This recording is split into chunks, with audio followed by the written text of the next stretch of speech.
Heddiw, dwi'n olrhain hanes sy'n rhan bwysig o wreiddiau cynhara hunaniaeth y genedl Gymreig.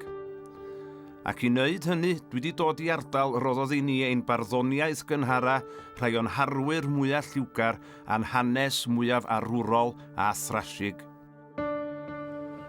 Ond dim yng Nghymru ydw i, dwi'n yr Alban. Dyma graig Dym Barton Rock, safle bryngair ddramatig Dyn Breton, dinas y Brythoniaid. Dim y lle hawsaid o ddiddi pan da chi'n gwisgo un o'r rhain.